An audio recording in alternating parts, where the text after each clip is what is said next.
Well, the polls ahead of the Alberta election show a fairly even split between the NDP on the left and the UCP on the right. And while there's been plenty of focus on voters right here in the middle, party leaders are now turning their attention to get traffic from one political lane into theirs.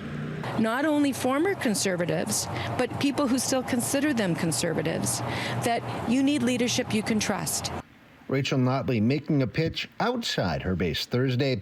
The NDP leader hoping to coax disaffected Conservatives into making a mark for her party on ballot day. We will not raise income taxes over the course of 4 years, full stop, the end.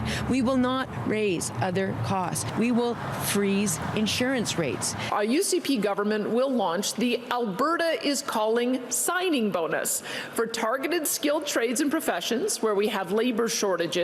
Meanwhile, Danielle Smith laying out her plan to recruit and retain employees in key sectors. The UCP leader even arguing that her party's vision actually aligns better with traditionally NDP voters. Any union member who had been considering voting for the NDP should think twice.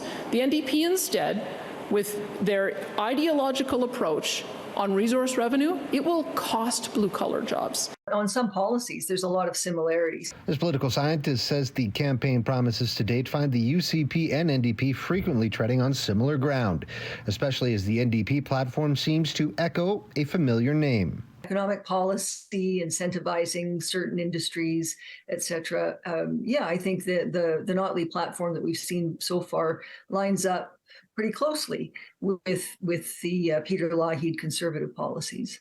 And despite concerns about the influence of Take Back Alberta, the UCP have found their policy pendulum often swinging towards the centre. It looks like the UCP strategy is to at least on some policies cover similar ground to the NDP to sort of undercut any advantage that they might be able to gain. So then what happens if voters decide that the UCP and NDP are looking a little like mirror images? Then the question becomes more about leadership.